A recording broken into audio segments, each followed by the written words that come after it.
ओम नमो भगवते वासुदेवाय।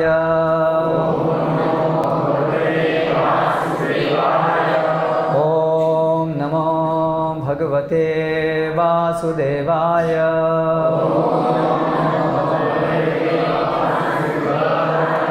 ओम नमो भगवते वासुदेवाय।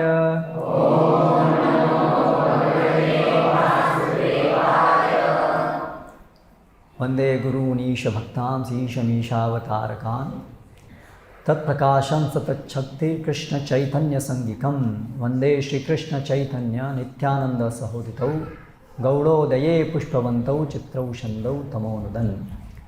तो 18 तारीख को श्री गौर पूर्णिमा महोत्सव है, उसके उपलक्ष्य में ये श्रृंखला रखी गई है।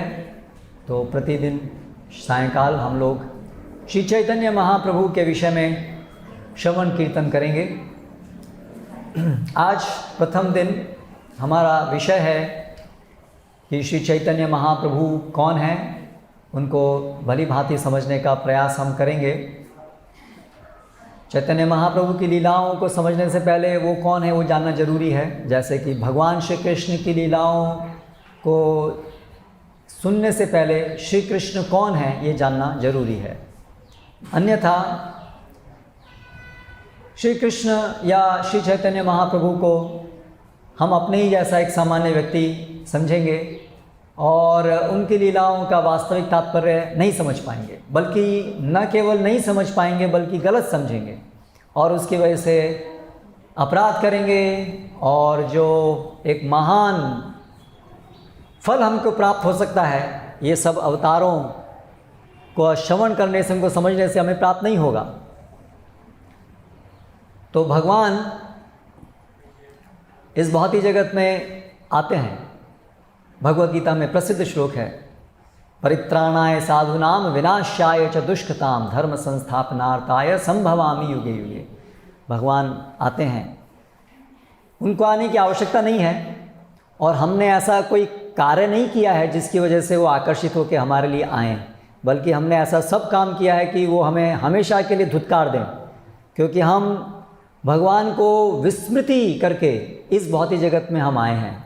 भगवान को का विद्रोह करके हम इस भौतिक जगत में आए हैं। कृष्णा भूलिया जीवा भोगवांछा करे, पाशेते माया तारे झपटिया धरे। हम सब लोग वो हैं जो कृष्ण को भूलना चाहते थे और कृष्ण से अलग होना चाहते थे और कृष्ण की सेवा नहीं करना चाहते थे और सेवा नहीं करके खुद भगवान बनना चाहते थे, छोटे बड़े अलग अलग रूपों में। भगवान बनने का अर्थ है भोक्ता बनना, एंजॉय। मैं एंजॉयर हूँ, मैं भोक्ता हूँ, बल्कि हमारी वास्तविक स्थिति है कि हम सेवक हैं, कृष्ण सेवक, कृष्ण दास हैं। लेकिन हम अपनी स्वतंत्र इच्छा शक्ति का दुरुपयोग करके ऐसी इच्छा किए कि हम सेवक क्यों, हम स्वामी क्यों नहीं बन जाएं, सेवक क्यों, स्वामी क्यों नहीं बन जाएं। ऐसी हमारी सबकी दुर्भावना रही जिसकी वजह से हम इस भौतिक जगत में आए हैं। तो इसलिए भगवान ने करुणावश ये जगत बनाया हमारे लिए भोग के लिए, क्योंकि भोग की इच्छा हम कर सकते हैं लेकिन भोग कर नहीं सकते हैं बिना उनकी मदद के, क्योंकि जीव हम सभी पूरी तरह से भगवान पर आश्रित हैं। हम बहुत क्षुद्र हैं, हम बहुत छोटे हैं। हम क्योंकि भगवान की एक शक्ति हैं, इसलिए कोई संभावना नहीं है कि हम भगवान से अलग हो सकें, हम भगवान से की निर्भरता से बाहर निकल सकें, ऐसी संभावना है ही नहीं। लेकिन फिर भी ऐसी इच्छा हम किए कि हम भगवान आपसे हम स्वतंत्र होना चाहते हैं। जैसे कई बार होता है कि कोई बच्चा होता है, बड़ा होता है धीरे धीरे, तो माता पिता से अलग होना चाहता है, अपना इंडिपेंडेंट लाइफ जीना चाहता है। आजकल के समय में तो ये बड़ा सामान्य हो गया है। तो कुछ उसी प्रकार से हम सब भी जो वास्तव में भगवान के बच्चे की तरह से हैं, बच्चों की तरह से हैं, हमारे अंदर भी ऐसी गलत इच्छा उत्पन्न हुई। तो भगवान ये भौतिक जगत उत्पन्न किए हमारे इस मिथ्या भोग का अवसर हमें प्रदान करने के लिए। जब बातों से हम नहीं समझे, समझाने से नहीं समझे, तो भगवान फिर हमें एक मौका दिए, ठीक है अपनी इच्छा के अनुसार मुझसे अलग होकर के स्वामी बनने का प्रयास करो, देखो इसलिए भगवान ये भौतिक जगत बनाए। लेकिन भगवान तो जानते हैं कि ये हमारी हट है, ये कभी पूरी नहीं होगी, हम कभी भी इस प्रकार से संतुष्ट नहीं होंगे, क्योंकि हमारी वो संवैधानिक स्थिति ही नहीं है। हर वस्तु का एक संवैधानिक गुण होता है। संवैधानिक अर्थात जो उस वस्तु की रचना है उसके अनुसार उसके गुण जो निर्मित होते हैं उसको संवैधानिक गुण कहते हैं। जैसे नमक एक वस्तु है तो नमकीन उसका स्वाद वो उसका संवैधानिक गुण है। ऐसा संभव नहीं है कि नमक वस्तु पदार्थ हो और उसका ये गुण नमक की जगह मीठा बन जाए, ऐसा संभव नहीं है।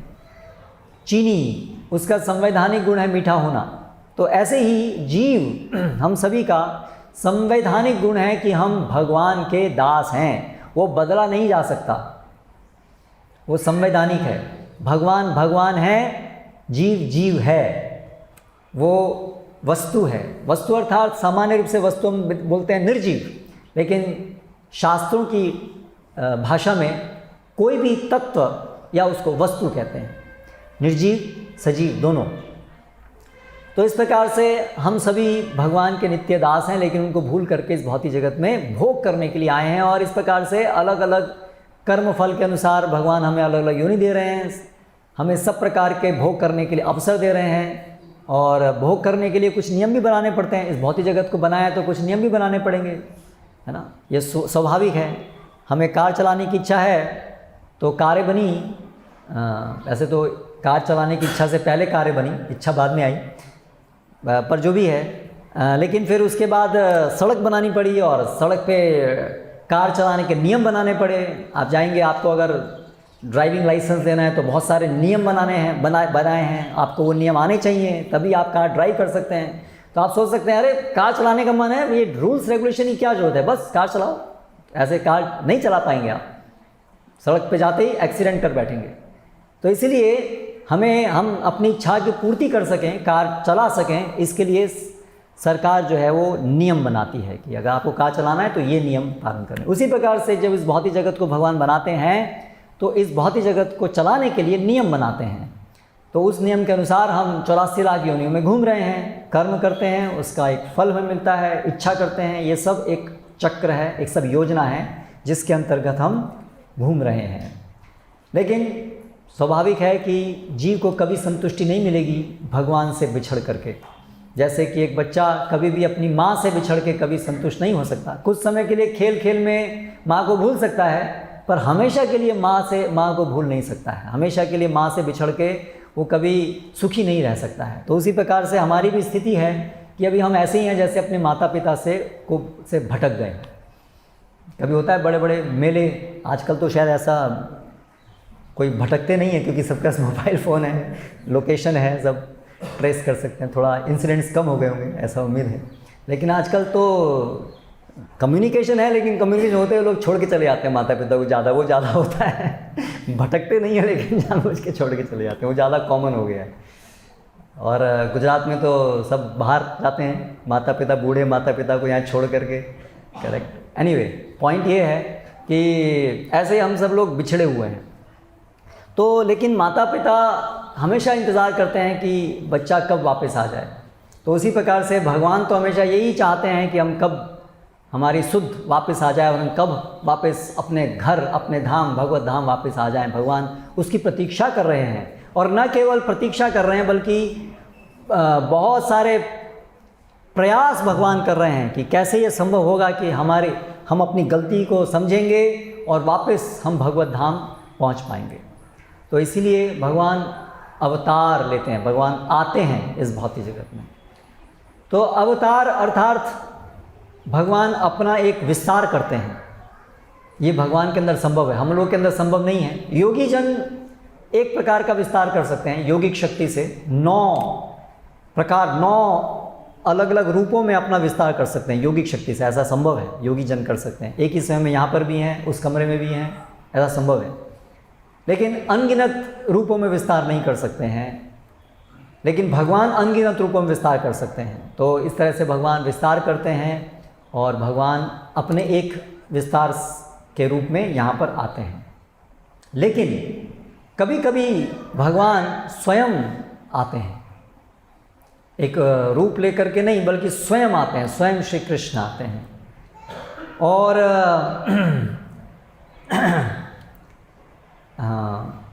और ब्रह्मा जी के एक दिन में ऐसा होता है, ब्रह्मा जी के एक दिन में भगवान स्वयं आते हैं। बाकी बहुत सारे अवतार भगवान के होते हैं अलग अलग युगों में, लेकिन ब्रह्मा जी के एक दिन में भगवान स्वयं आते हैं। और ब्रह्मा जी के एक दिन में भगवान कलयुग के अंदर एक ऐसे रूप को लेकर के आते हैं जो कलयुग जैसे सबसे घृणित युग के अंदर भी जो लोग हैं उनको महानतम वस्तु प्रदान करते हैं, कृष्ण प्रेम, जो आध्यात्मिक जगत में भी सबको प्राप्त नहीं है। आध्यात्मिक जगत में सभी जो हैं भगवान को जानते हैं, पूरी तरह से जानते हैं, अच्छे से जानते हैं, पूरी तरह तो नहीं कह सकते, अच्छे से जानते हैं, जिससे कि उनका भगवान के साथ एक प्रकार का संबंध है, या तो वो दास्य में हो या तो सखा के रूप में हो। और ज़्यादातर आध्यात्मिक जगत में जो हैं जीव, बहुत सारे, ज़्यादातर नहीं, बहुत सारे जीव हैं जो एक बस जानते हैं कि भगवान हैं, लेकिन उनका कोई संबंध नहीं है, सेवा नहीं है, ऐसे भी हैं। लेकिन भगवान के साथ मित्र के रूप में संबंध, और माता पिता के रूप में संबंध, और पति पत्नी ऐसा संबंध, प्रेम संबंध, ये जो बहुत अंतरंग संबंध हैं, ये सिखाने के लिए, ये देने के लिए भगवान ब्रह्मा के दिन में एक बार स्वयं आते हैं कृष्ण रूप में, और फिर उसके बाद श्री चैतन्य महाप्रभु के रूप में। और चैतन्य महाप्रभु के रूप में और कृष्ण रूप में भी एक अंतर है। कृष्ण रूप में भगवान बताते हैं कि ये तरीका है, अपनी वृंदावन लीलाएं करते हैं, जिसके द्वारा अंतरंग भगवान की जो सेवा होती है, जो भगवान को सबसे अधिक प्रिय है, ऐसी सेवाएं करने वाले जो व्रजवासी हैं उनके साथ भगवान आते हैं और वो लीलाएं प्रदर्शित करते हैं। लेकिन चैतन्य महाप्रभु भगवान श्री कृष्ण हैं जो खुद हमें वो भक्त के रूप में अवतरित होकर के कैसे वो भाव, कैसे वो सेवा होती है, अंतरंग सेवा, वो खुद अपने उदाहरण से प्रस्तुत करते हैं, जिससे कि ये मार्ग और सरल हो जाए। तो इसलिए उनको महावदान्याय अवतार भी कहा गया है। तो ये चैतन्य महाप्रभु के विषय में, उनकी शिक्षाओं के विषय में हम कुछ चर्चा करने वाले हैं आने वाले इन दिनों में।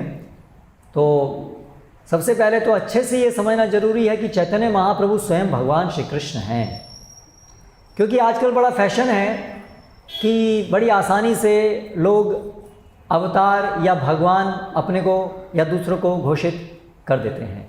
ये आजकल का फैशन है, कलयुग का फैशन है। ये फैशन है या कहें तो बीमारी है कि बहुत सरलता से लोग अवतार बन जाते हैं।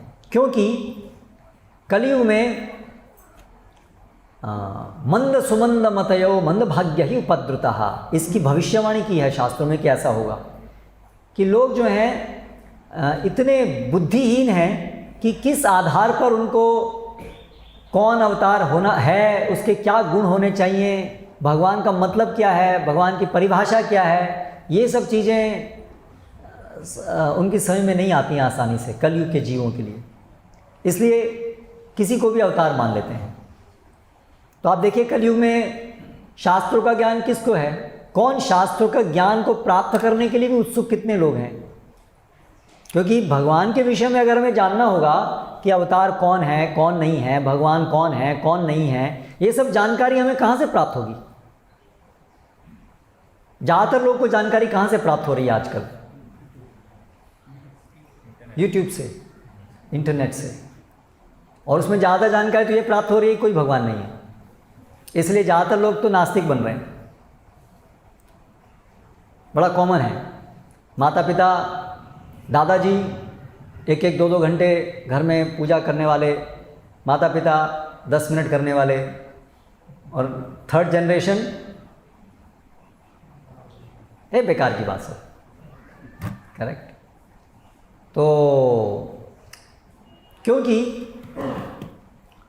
ये जो विषय है भगवत तत्व विज्ञान, ये विषय को सही प्रकार से समझाना समझने वाले नहीं हैं। सबके लिए पैसा कमाना, करियर, यही भगवान बन गया है। इसलिए भगवान का विषय जो है वो गौण हो गया है। इसलिए कोई है नहीं है क्या फ़र्क पड़ता है। जो जानते हैं कि जो विचार, जो विश्वास करते हैं कि भगवान है, उनके भी व्यावहारिक रूप से जीवन में तो पैसा ही भगवान है। वो भी 5 मिनट कुछ करते हैं, बाकी केवल लिप सर्विस बोलते हैं इसको, केवल बोलने के लिए बोलते हैं हाँ भगवान है, लेकिन उनके जीवन में तो कुछ विशेष भगवान का रोल है नहीं। उनके जीवन में प्रमुखता तो पैसा है, फिर वो कैसे भी कमाए पैसा। तो इस तरह से धीरे धीरे धीरे भगवान जो है हमारे जीवन के एक बहुत गौण अंग बन के रह गए। या तो वो भगवान, या वो भी एक धर्म, भी एक प्रेस्टीज, या तो एक भौतिक चीज़ों को प्राप्त करने का एक साधन बन के रह गया है बहुत लोगों के लिए। तो इस सब कारणों से एक भगवान के कोई तात्विक समझ नहीं है। इसलिए फिर बहुत सारे ढोंगी, बहुत सारे गलत गलत धारणाएं लोगों में उत्पन्न होती हैं, क्योंकि कोई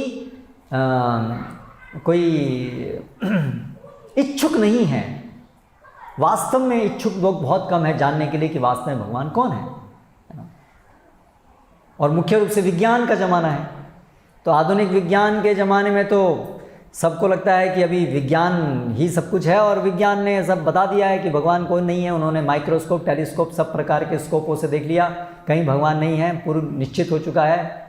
और हम सब जो स्कूलों में जो पढ़ते हैं, बच्चों को आप 5 साल की उम्र से भेजते हैं स्कूल में, तो वो तो जो भी टीचर बोले, टीचर वाचा, वही भगवान है, पुस्तक जो बोले वही भगवान है। और वहाँ पर 5 साल की उम्र से उनको बताया जाता है कि साइंटिस्टों ने देख लिया सब कैसे रसायनों से आया है, हमने ऊपर जाके देख लिया कोई भगवान नहीं दिखे, ये सब ढोंगी, ये सब मनगढ़ंत कहानियाँ हैं, ये सब माइथोलॉजी है, ये सब जो भी शास्त्रों में आप लोगों की लिखा गया है, और ऐसा ऐसा ऐसा। तो फिर स्वाभाविक ही है कि ये जो बच्चे हैं इन्होंने कितना ज़्यादा ऐसा सुना है कि कोई भगवान नहीं है, कोई भगवान नहीं है। और उसके विपरीत घर में माता पिता कभी बताते हैं उनको कि भगवान है कोई, भले ही वो अपना कुछ पूजा करते होंगे, लेकिन वो बच्चों से जो प्रश्न पूछेंगे वही पूछेंगे, बेटे आज क्या पढ़ाई की, तुम्हारे मार्क्स कितने आए, तुमको बनना क्या है, डॉक्टर के इंजीनियर। बस माता पिता जो बच्चों से अपेक्षित, तो बच्चे भी देखते हैं कि वो ठीक है 5 मिनट पूजा करते हैं, लेकिन माता पिता मुझसे क्या चाहते हैं, पैसा। तो इसलिए अनटोल्ड ट्रुथ तो यही है कि पूरा समाज यही चाहता है कि भगवान को भूल जाओ। तो इसलिए कोई आश्चर्य की बात नहीं है कि भगवान के नाम पर, अवतारों के नाम पर बहुत व्यापार हो रहा है। बहुत से लोग मनगढ़ंत तरीके से अपने को, क्योंकि ये भी एक बिजनेस बन गया, बढ़िया बिजनेस है, ये भी एक अच्छा कैरियर भी है अवतार बनना, बहुत फेमस। अगर सबसे ज़्यादा फेमस होना है तो अवतार बन जाइए आप, ठीक है।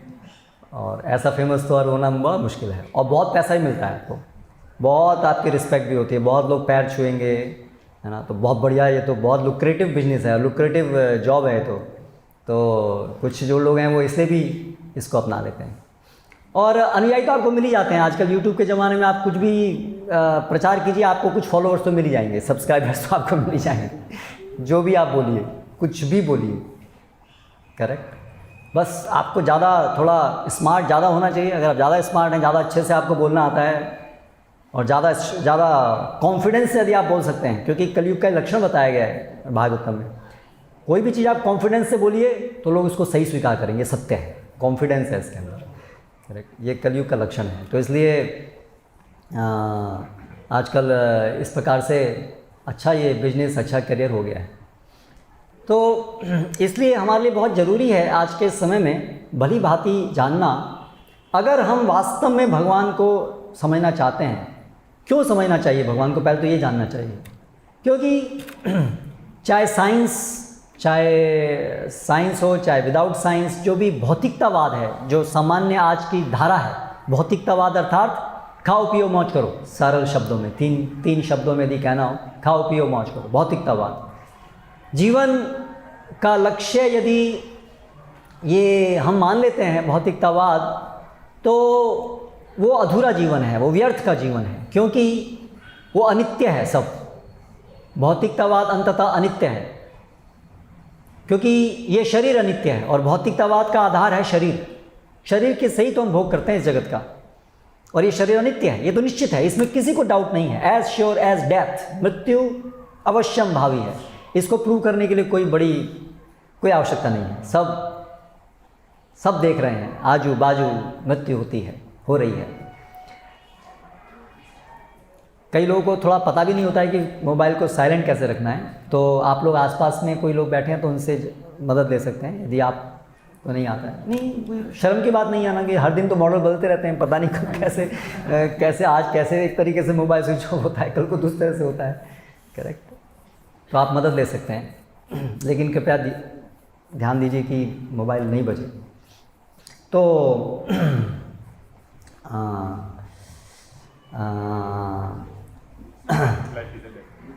क्या शरीर भौतिकतावाद का आधार है शरीर, है ना, और शरीर अनित्य है, डेथ अवश्यम भावी है, अवश्यम भावी है। इसलिए अगर वीडियो गेम खेल के हमारी बुद्धि थोड़ी पूरी तरह से भ्रष्ट नहीं हुई, थोड़ी सी बची है, उसका सोचने की शक्ति बची है अगर थोड़ी बहुत, तो ये सामान्य विचार है कि हम कभी भी मर सकते हैं। वीडियो गेम खेलते मर जाएंगे, क्या बन जाएंगे उसके बाद पता नहीं, शायद वही जो कार्टून दिखाया ऐसा ही कुछ योनि होगी कहीं ना कहीं, ऐसा कुछ बन जाएंगे। करेक्ट, तो क्या होगा फिर हमारा, फिर कई लोग हमको देख रहे होंगे वीडियो गेम में। तो क्या आप ऐसा चाहते हैं? मनुष्य जीवन बहुत गंभीर है ना। और मृत्यु तो बात की बात है, मृत्यु से पहले आप देखिए जो भौतिकतावादी लोग हैं उनके जीवन में कितनी चिंताएं, इतनी सारी दवाई लेकर के खाना पड़ता है, नींद भी नहीं आती है, झगड़े, घर के अंदर झगड़े, पति पत्नी साथ में नहीं रह सकते हैं, इसलिए हर साल एनिवर्सरी मनाते हैं कि एक और अचीवमेंट, 1 साल और हुआ, हमने डाइवोर्स नहीं लिया। करेक्ट, ऐसी तो हालत हो गई आज। तो ये भौतिकतावाद से क्या मिल रहा है लोगों को? लोगों का जीवन बहुत खराब है और दिन पे दिन बिगड़ता जा रहा है ना। और कोई मीनिंग नहीं है, जीवन का कोई अर्थ नहीं है, जीवन में कोई मीनिंग नहीं रह गया है, कुत्ते बिल्ली ऐसा जीवन है ना? तो क्या यही हमारी वास्तविकता है कि हम जानवर हैं, केवल सोफिस्टिकेटेड, थोड़ा मोबाइल रखने वाले जानवर? जानवर लोग मोबाइल नहीं रखते। हरे कृष्ण। तो ये गैजेट्स से हम बड़े नहीं होते हैं, ये बात ध्यान रखना चाहिए। गैजेट्स से हम बड़े नहीं होते हैं, ठीक है। गैजेट्स का इस्तेमाल यदि कुछ कृष्ण भक्ति में कर सकें तो वो उसका best use of worst bad bargain इस तरह से ले सकते हैं। लेकिन अन्यथा केवल गैजेट्स होने से हम सोचें कि हम ज़्यादा प्रगत हैं, ये हमारी मूर्खता होगी। क्योंकि मनुष्य जीवन जन्म मृत्यु के ऊपर विजय प्राप्त करने के लिए है, जो कहीं और उपलब्ध नहीं है। मनुष्य जीवन जन्म मृत्यु के ऊपर विजय प्राप्त करने के लिए है। और हमारी वास्तविकता क्या है, आखिर हम कौन हैं, आखिर ये सृष्टि किसने बनाई है, क्यों बनाई है, और जिसने बनाई है उसके साथ हमारा संबंध क्या है, और उस संबंध को जानने के बाद उस संबंध में जीने के लिए है। अन्यथा ये मनुष्य जीवन व्यर्थ है। तो इसलिए भगवान हमें ये ज्ञान देने के लिए स्वयं आते हैं, शास्त्रों को देते हैं। माया मुग्ध जीव नहीं स्वतः कृष्ण ज्ञान, अतएव जीव कृपाए कैले कृष्ण वेद पुराण। क्योंकि जो जीव माया के अंदर मुग्ध हैं, इस भौतिक जगत में हैं, बद्ध जीव हैं, यानी हम सभी लोग, नहीं स्वतः कृष्ण ज्ञान, उनको अपने आप कभी ज्ञान नहीं हो सकता कि भगवान कौन है। उनको कभी अपने आप ज्ञान नहीं हो सकता, क्योंकि तर्क से और देखने से, सुनने से, सूंघने से हम परम सत्ता को नहीं जान सकते हैं। दिमाग लगाने से, कुछ सुन करके ज्ञान प्राप्त करने से हम भौतिक जगत के बारे में कुछ जानकारी प्राप्त कर सकते हैं, जैसा कि आज विज्ञान ने की है। ये पंखे, एसी, बिल्डिंग, ये सब ऐसे लॉजिक, तर्क शक्ति से ये सब ज्ञान प्राप्त किया है। लेकिन ये ज्ञान वो ज्ञान है जो हमारी इंद्रियों के दायरे के अंदर है। लेकिन ये सारी सृष्टि का स्रोत क्या है, पूरी सृष्टि का, ये पूरी सृष्टि जो है उसका वो एक हद तक हमारी इंद्रियों के दायरे में, वो भी सब कुछ नहीं है इंद्रियों के दायरे में, लेकिन कुछ हद तक है। लेकिन इस पूरी सृष्टि का उद्गम स्रोत क्या है, वो तो बिल्कुल ही हमारी इंद्रियों के बाहर की बात है। क्योंकि इंद्रियों के अंदर वही चीज़ें हैं जो भौतिक हैं। इंद्रियां किस चीज़ों को महसूस कर सकती है या अनुभव कर सकती है, जो भौतिक तत्व है। करेक्ट, यही इंद्रियों का दायरा है। लेकिन भौतिक तत्व का जो उद्गम है वो भौतिक से परे है ना। क्योंकि वो उसका स्रोत है, तो वो भौतिक नहीं होना चाहिए, क्योंकि यदि वो भी भौतिक है तो फिर वो भी भौतिक जगत के अंदर ही आ गया। लेकिन हम बात कर रहे हैं भौतिक जगत का स्रोत क्या है, तो वो अभौतिक होना चाहिए। इसलिए अभौतिक जो चीज़ है वो तो हमारी इंद्रियों के बाहर है, इसलिए कभी भी हम इंद्रियों से इस भौतिक जगत के स्रोत को नहीं समझ पाएंगे, है ना। तो इसीलिए वैज्ञानिक गण इतने सालों की खोज के बाद भी इस विषय, ये जो प्रश्न है इसके बारे में उनके मार्क्स अभी भी 0 हैं कि इस जगत का स्रोत क्या है, जीवन क्या है और जीवन का स्रोत क्या है। इसीलिए ये विषय अगर हमें जानना है तो ये तो जो सृष्टि करता है उसी से ही ये विषय जान सकते हैं, उनको कहते हैं भगवान। जैसे जननी, हमारी माँ कौन है ये हम कैसे जान सकते हैं? लेबोरेटरी में परीक्षण करके नहीं। कैसे जान सकते हैं? केवल माँ हमें बताए जो हमारी जननी है, तभी हम जान सकते हैं। तो उसी प्रकार से भगवान यानी कि हमारी जननी, पितामहस्य जगतो माता धाता पितामह, तो उनको हम कैसे जान सकते हैं? जब वो हमें बताएंगे तभी जान सकते हैं। और उन्होंने हमको किस तरह से बताया है? उन्होंने हमें शास्त्रों के द्वारा बताया है, उन्होंने हमें अपने प्रतिनिधियों के द्वारा बताया है, जिनको गुरु कहते हैं। और भगवान स्वयं भी आते हैं और ये बताने के लिए कि मैं तुम्हारा माता पिता हूँ।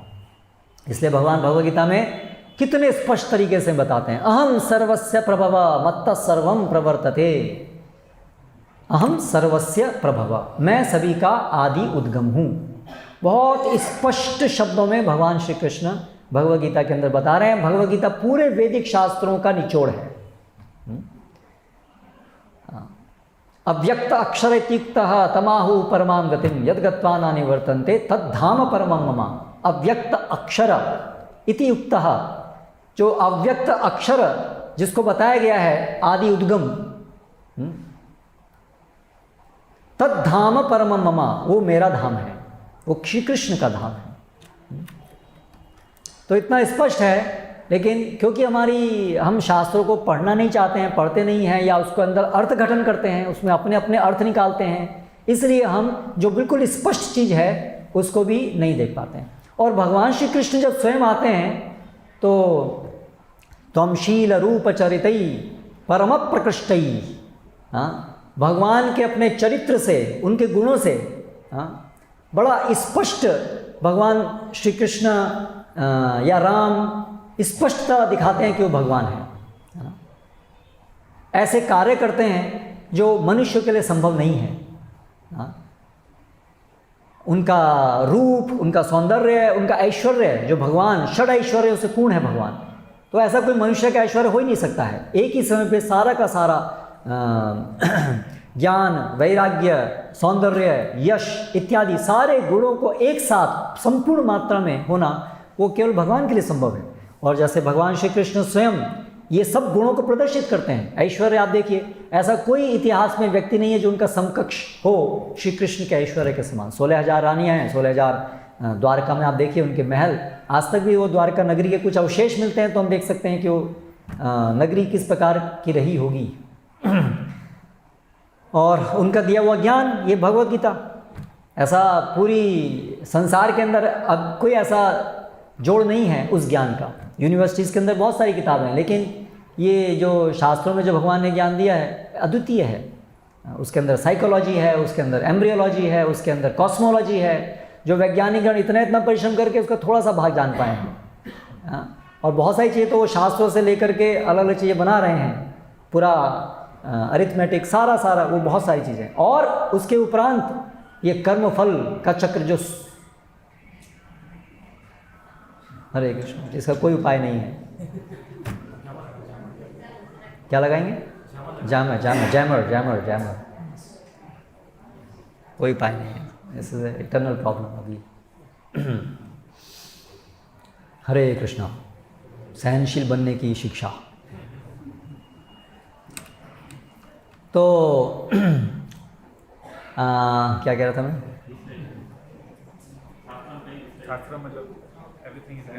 हाँ, साइंस, यस, शास्त्र जो हैं तो इसलिए शास्त्र जो हैं वो भगवान के द्वारा दिया गया ज्ञान है। क्योंकि उसमें कोई त्रुटि नहीं है, वो महानतम विज्ञान है। भगवान श्री कृष्ण के हम ज्ञान की बात करें तो शास्त्रों ने दिए, भगवद्गीता दिए, तो कैसे हम समझ सकते हैं श्री कृष्ण भगवान है, क्योंकि उनका दिया हुआ ज्ञान अद्वितीय है। तो ऐसे शास्त्रों में प्रमाण है, स्वयं भगवान जब आते हैं तब प्रमाण है। तो उस प्रकार से जो जानना चाहते हैं उनके लिए स्पष्ट है कि कृष्ण भगवान है। लेकिन देखे ना देखे उल्लू का रसम, जैसे उल्लू होता है, गुजराती में क्या बोलते हैं उसको? गुवड़।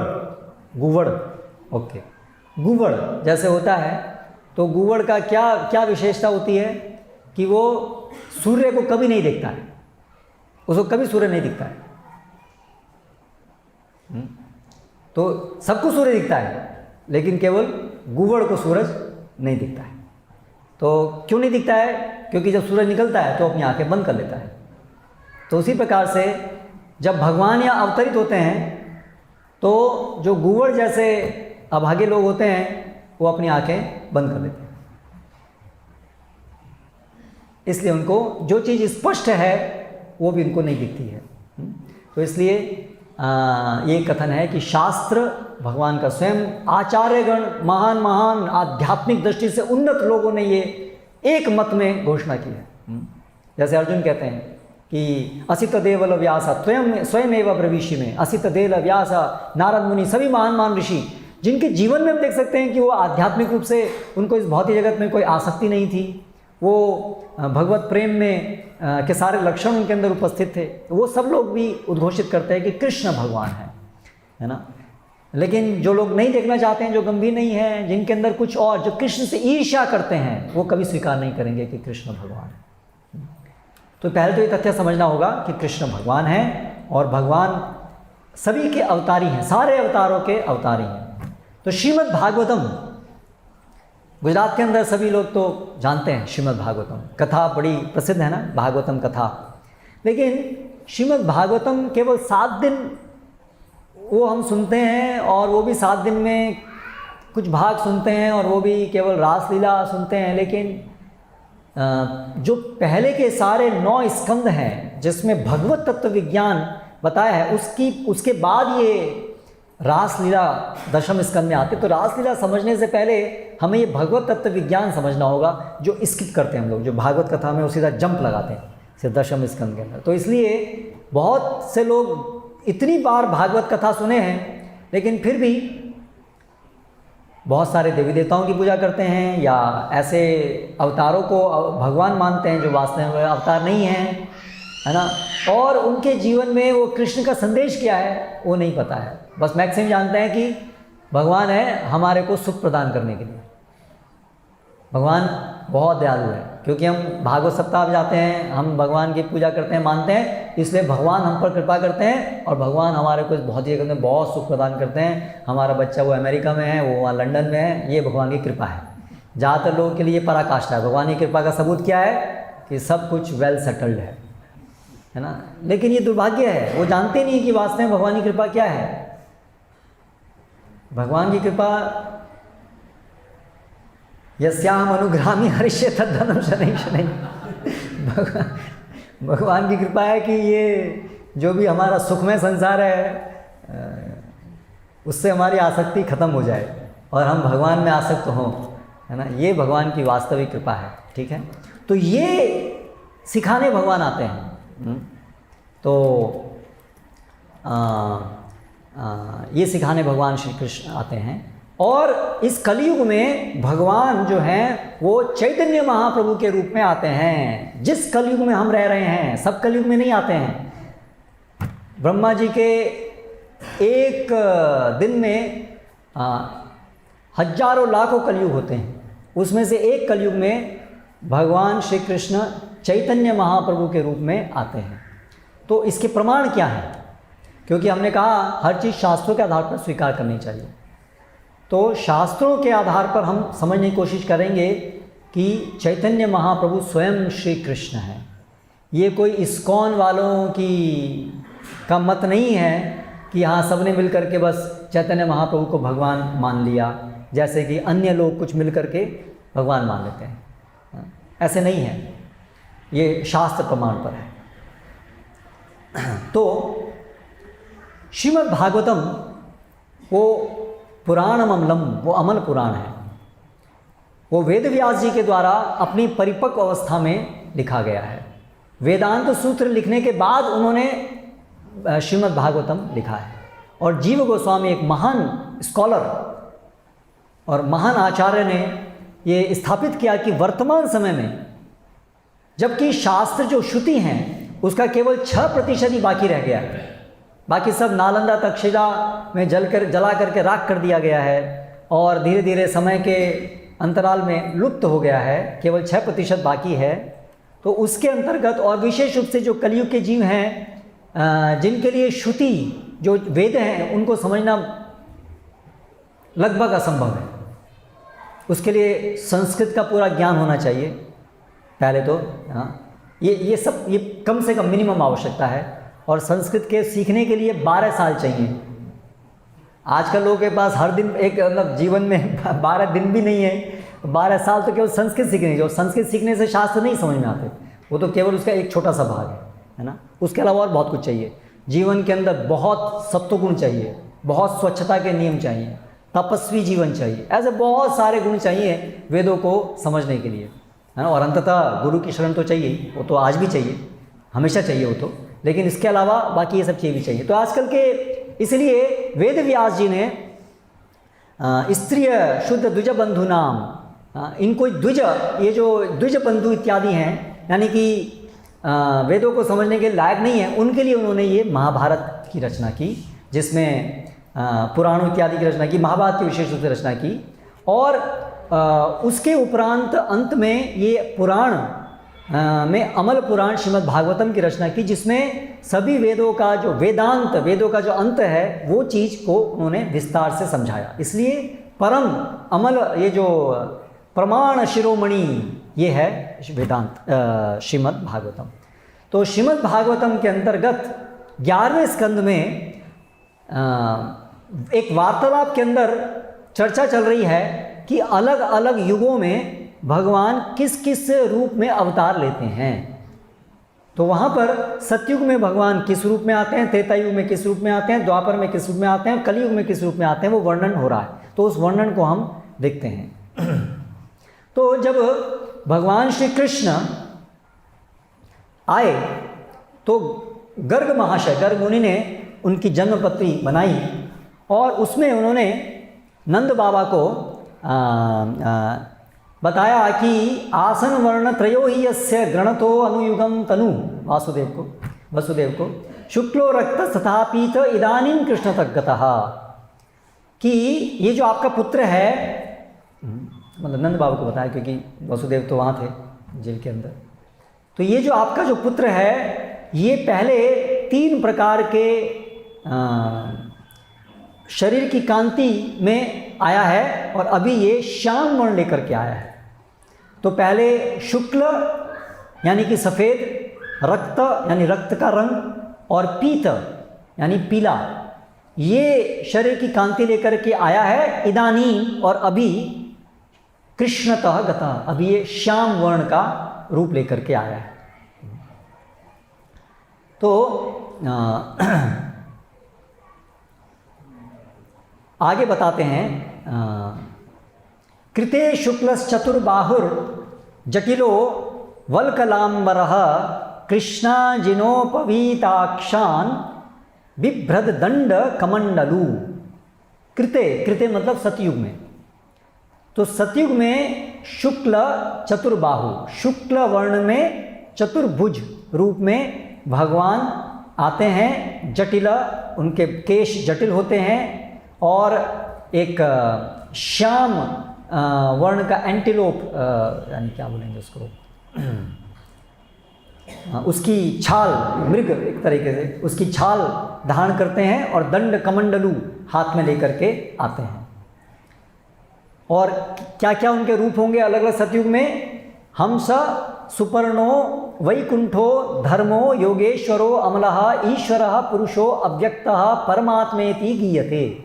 उनको किस किस नामों से जाना जाता है सतयुग में जो भगवान रूप लेते हैं? हंस, हंस अवतार हैं, सुपर्णा, वैकुंठ, धर्म, ये सब अलग अलग सतयुग में भगवान इन अलग अलग नामों से जाने जाते हैं जब भगवान आते हैं, तो ये वर्णन है। और सतयुग में कैसे लोग होते हैं? मनुष्यास्तु तदा शांता, उस सतयुग में सब बड़े शांत होते हैं, उनकी भौतिक इच्छाएं प्राय नहीं होती हैं। निर्वैराहा, किसी से वैर नहीं रखते हैं, वैर नहीं रखते हैं। सुहृदः, बड़े अच्छे कोमल हृदय के होते हैं। समाहा, सब सम देखने वाले होते हैं। यजंती तपसा देवम शमेन च दमेन च, और इंद्रिय संयमन और मन का संयमन रखते हुए, तपस्या करते हुए वो भगवान की पूजा करते हैं। तो ये सतयुग का वर्णन है, ठीक है। आजकल कलयुग में हम देखिए इससे बहुत दूर हैं। तपस्या, 1 घंटा बैठना तपस्या है सत्संग में। फिर आगे वर्णन है त्रेता युग का। त्रेतायाम रक्तवर्णो असौ चतुर्बाहुस्त्रिमेखलः हिरण्यकेशस त्रय्यात्मा सुवादी उपलक्षणः। तो त्रेता युग में रक्तवर्ण में आएंगे भगवान, रक्तवर्ण में भगवान आते हैं। और चतुर्बाहु, चतुर्भुज रूप में, त्रिमेखला, मेखला जो कटकटी वन में जो बांधते हैं, त्रिमेखला, उसको धारण करके आते हैं। हिरण्यकेशस, हिरण्य कलर उनका रंग के केश होते हैं। तो इस प्रकार से त्रेता युग में भगवान इस प्रकार आते हैं। विष्णुर्यज्ञः पृश्निगर्भः सर्वदेव उरुक्रमः ऋषाकपिर जयंताश्च उरुगाव इतीर्यते। तो उनके नाम दिए हैं। त्रेता युग में जब भगवान आते हैं वो किस किस नाम से विख्यात होते हैं? विष्णु, यज्ञ, पृश्निगर्भ, सर्वदेव उरुक्रमः, वृषाकपि, ये सब अलग अलग नाम से विख्यात होते हैं जब भगवान त्रेता युग में आते हैं। और त्रेता युग में लोगों के लक्षण कैसे होते हैं? तम तदा मनुजा देवम सर्वदेवमयम हरिम यजंती विद्यया त्रय्या धर्मनिष्ठा ब्रह्मवादिनः। तो कैसे लोग होते हैं उस समय? धर्मनिष्ठ होते हैं। त्रेता युग के लोग धर्मनिष्ठ होते हैं। आजकल के लोग अधर्मनिष्ठ होते हैं। सुबह से लेके शाम तक कितने अधर्मिक काम करते हैं। सबसे पहले तो उठते बेड टी, नंबर 1 अधर्म, ठीक है। और उसके बाद में फिर टीवी ऑन, और टीवी में तो सारा अधर्म का कैपिटल है वो तो, आई मीन टीवी मतलब आजकल इंटरनेट, ठीक है। उसमें ये 4 जो महापाप हैं वो सब जो लोग तोड़ते हैं उनका गुणगान होता है। ये इंटरनेट का कार्य है ना। मांस भक्षण, व्यभिचार, नशा, जुगार, ये 4 लोग जो सबसे ज़्यादा करते हैं उनका गुणगान करने के लिए बनाए हैं इंटरनेट। और उसको हम लोग देखते हैं तो हम भी उस गुणगान में शामिल होते हैं, और फिर वो कार्य हम भी करते हैं बहुत सारे। तो इस तरह से सब अधार्मिक कार्य कितने सारे हम करते हैं। और ब्रह्मवादिनः, उनका शास्त्रों में उनकी निष्ठा होती है, शास्त्रों को उनको ज्ञान होता है। फिर द्वापर युग का वर्णन किया। अभी देखिए एक एक करके उनके गुण खत्म हो रहे हैं। पहले सतयुग में गुण बहुत अधिक थे, अभी उससे घट करके त्रेता युग में आ गए। अभी द्वापर में बताया है, द्वापरे भगवान श्यामः, द्वापर में भगवान श्याम वर्ण में आते हैं, कृष्ण रूप में आते हैं। द्वापरे भगवान श्याम पीतवासा, उनका वास, उनके कपड़े पीत वर्ण के होते हैं। निजायुधा, और अपने आयुधों को धारण करके आते हैं, सुदर्शन चक्र धारण करके आते हैं।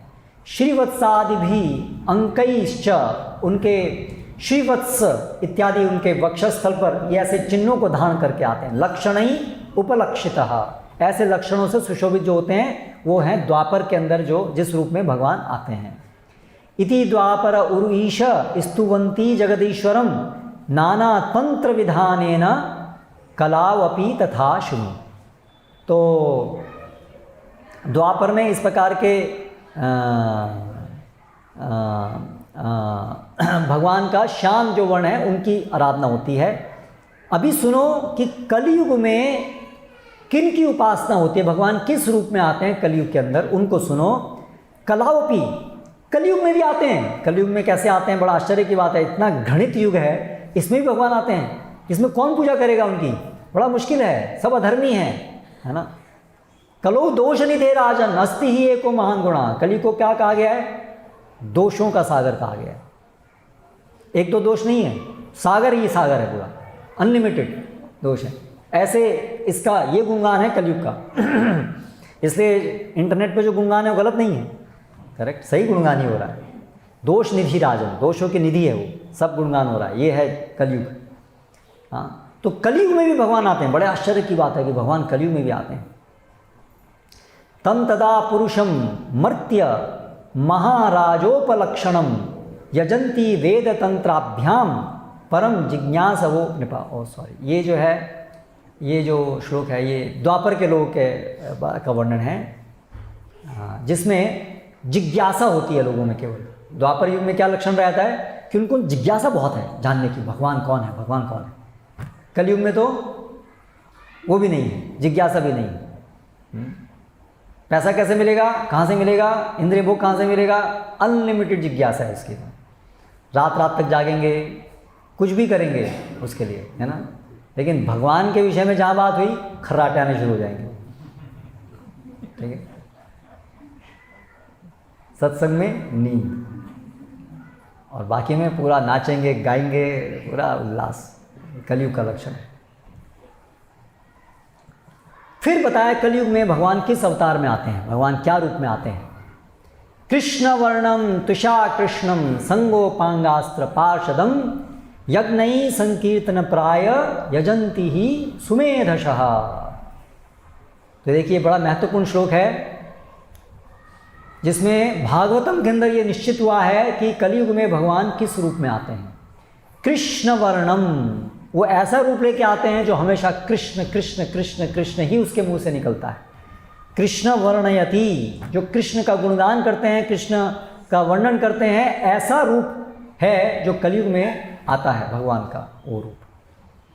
तो चैतन्य महाप्रभु जब अवतरित हुए 500 साल पहले नदिया के अंदर, नदिया नवद्वीप मायापुर वेस्ट बंगाल में है अभी, तो वहाँ पर जब वो अवतरित हुए, पूर्णिमा अभी जो आने वाली है उस दिन, लगभग 500 साल पहले, तो उस समय चंद्र ग्रहण था। और चंद्र ग्रहण के समय उस समय कुछ हद तक वैदिक संस्कृति थी, तो लोग जो हैं चंद्र ग्रहण के समय में गंगा नदी में स्नान करने जाते और वहाँ पर हरि हरि भगवान का नाम लेते ग्रहण के समय में।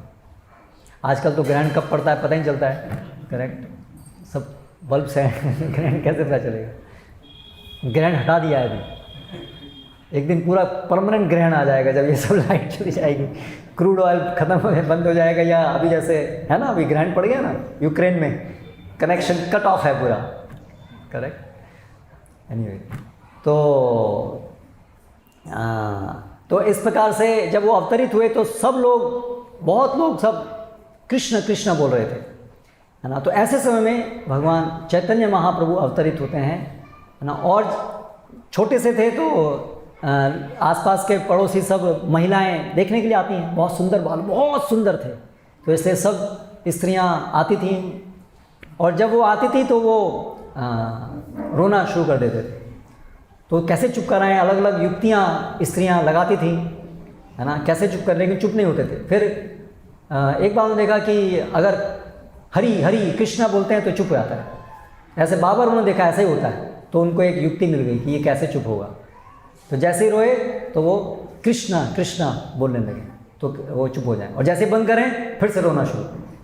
तो इस तरह से उनको जो भी मिलने आता वो कृष्णा कृष्णा कृष्णा कृष्णा ही बोलता रहता था, क्योंकि जहाँ चुप हुए वो तो वहाँ वो रोना शुरू कर देते थे। तो इसलिए या तो कृष्ण बोलो नहीं तो मैं रोता हूँ। तो इस तरह से उन्होंने अपने आरंभ से लोगों को कृष्ण कृष्ण बोलने के लिए प्रेरित किया। और फिर जब वो बड़े हुए तो दिन रात वो कृष्णा कृष्ण कृष्ण, वो एक महान पंडित, अपनी आरंभिक लीला में एक महान पंडित थे। तो उनकी एक पाठशाला थी, संस्कृत पाठशाला, संस्कृत पढ़ाते थे।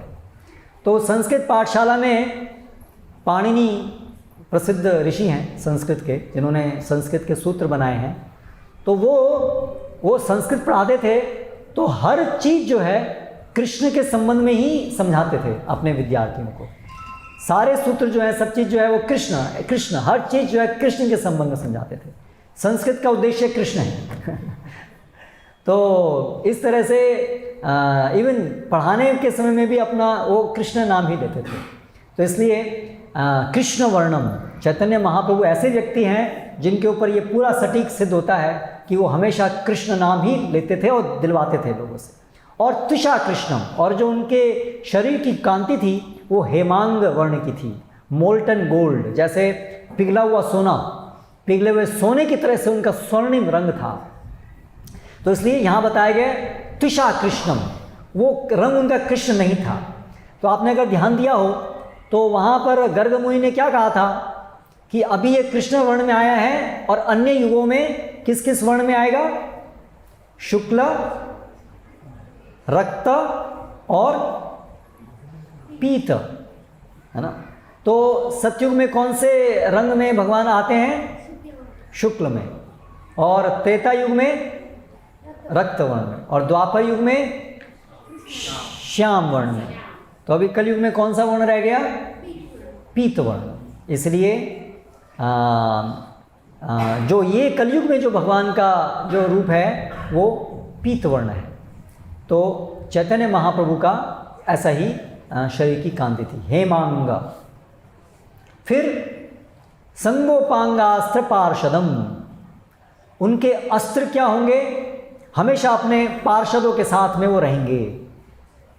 तो चैतन्य महाप्रभु सदैव अनेक उनके अंतरंग पार्षदों के साथ, जैसे अद्वैताचार्य, नित्यानंद प्रभु, श्रीवास, स्वरूप दामोदर, ऐसे उनके साथ हमेशा रहते थे।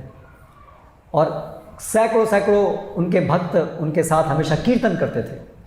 तो हमेशा अपने पार्षदों के साथ रहते थे। और उनका जो अस्त्र है वो उनका जो शरीर की जो शोभा थी, उनका अंग कांति थी, सौंदर्य था, वही अस्त्र था।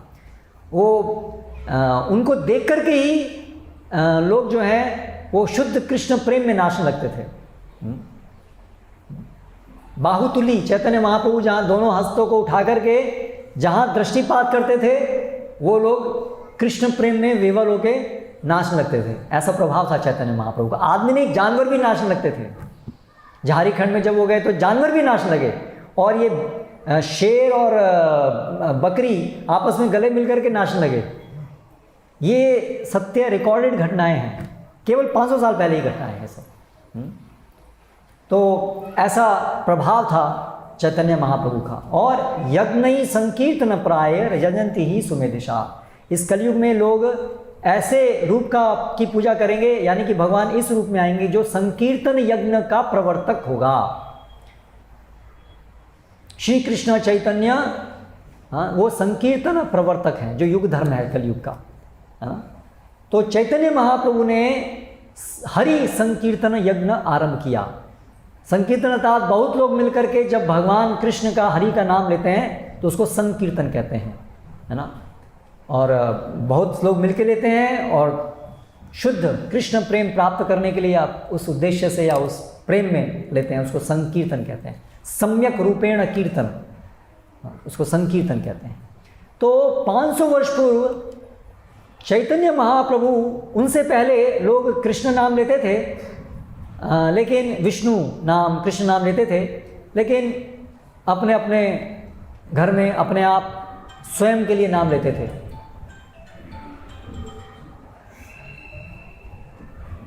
अभी भी देख लीजिए, साइलेंट नहीं हुआ, वो दोबारा आएगा।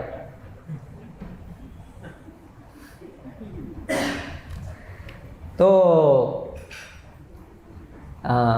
लेकिन चैतन्य महाप्रभु ने ये आरंभ किया कि सब लोग एक साथ मिलेंगे और तेज स्वर में कृष्ण नाम लेंगे। हरे कृष्णा कृष्णा कृष्णा हरे हरे, हरे राम राम राम, है ना। तो अभी देखिए, अभी भी हम लोग जब संकीर्तन के लिए जाते हैं बाहर तो लोग बड़े चकित होकर के हम देखते हैं, कौन है लोग, कहाँ से आए हैं, अरे डांस कर रहे हैं, नाच रहे हैं, हाथ ऊंचा कर रहे हैं, कौन है? ऐसा तो कभी देखा नहीं, है ना, ऐसा तो कभी देखा नहीं। तो वास्तव में चैतन्य महाप्रभु से पहले ऐसा देखा नहीं गया था, है ना, कि ऐसे भाव विभोर होकर के कृष्ण का नाम लेके लोग डांस कर रहे हैं। आजकल लोग जो है वो शादी में डीजे बजा करके तमोगुण में नाचते हैं, सिर दर्द होता है, हाँ? ऐसे ज़बरदस्ती कहीं से रस निकालने की कोशिश कर रहे हैं, ऐसा लगता है पूरा ढक ढक ढक, है ना। लेकिन जो लोग हरे कृष्ण कीर्तन में नाचते हैं और जो नियमित आते हैं, वो नियमित भी नहीं आए तो भी वो देखते हैं कि वो नाचना और वो आनंद एक बिल्कुल अलग है ना। उसको हम हर दिन करते हैं। आप देखिए हम लोग हर दिन नाचते हैं, ये डीजे वाले लोग हर दिन नहीं नाच सकते हैं, बोर हो जाएंगे। करेक्ट। हर दिन हमारे केंद्रों में हर दिन सुबह 4:30 बजे हम नाचना शुरू करते हैं, ठीक है। और चैतन्य महाप्रभु तो दिन रात इस प्रकार से भाव विभोर हो करके नाच, तो उन्होंने ये संकीर्तन आंदोलन आरंभ किया। तो यही भविष्यवाणी है कि कलयुग में भगवान उस रूप में आएंगे जिसमें कि संकीर्तन आंदोलन को आरंभ करेंगे। तो ये जो इस्कॉन है वो चैतन्य महाप्रभु के द्वारा आरंभ किया हुआ संकीर्तन आंदोलन है। यजंती ही सुमेधशाह, और कौन लोग उनकी पूजा करेंगे? जो सुमेधशाह हैं, जो वास्तव में बुद्धिमान हैं, जो वास्तव में जानते हैं कि भगवान कौन है, वो इस संकीर्तन यज्ञ में इस प्रकार से भगवान की पूजा इस प्रकार से करेंगे। फिर प्रहलाद महाराज श्रीमद् भागवतम में बताते हैं, इत्थम नृत्य ऋषिदेव झसावतारैर लोकान विभावयसी हमसी जगत प्रतीपान धर्मम महापुरुष पासी युगानुवृत्तम छन्न कलौ यद अभवस्त्रियुगो अथ सत्वम। कि भगवान आप जो हैं मनुष्य का रूप लेकर के, जानवरों का रूप लेकर के, ऋषि के रूप में अलग अलग युगों में आप अवतरित होते हैं लोगों का कल्याण करने के लिए, लेकिन कलयुग में आप छिप करके आते हैं। छिन्न कलौ, कलयुग में आप आकर के उद्घोषित नहीं करते हैं कि मैं भगवान हूँ, इस प्रकार से आप छुप करके आते हैं कलयुग में, इसलिए आपको त्रियुगी कहा जाता है। भगवान का एक नाम है त्रियुगी, कि जो 3 युगों में आते हैं, सतयुग, त्रेता, द्वापर। तो ऐसा प्रतीत होता है कलयुग में भगवान नहीं आते हैं। क्यों? क्योंकि कलयुग में भगवान छुप के आते हैं। क्यों छुप के आते हैं? क्योंकि कलयुग में बड़े ढोंगी लोग हैं।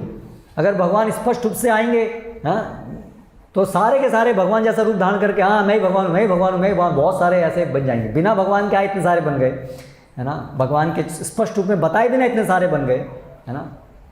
द्वापर युग में तो एक था पौंड्रक, जो भगवान जैसा रूप धारण कर लिया था, जिसने भगवान जैसी बांसुरी, है ना, और मैं कृष्ण हूँ ऐसा, वासुदेव हूँ ऐसा बोलने लगा, है ना।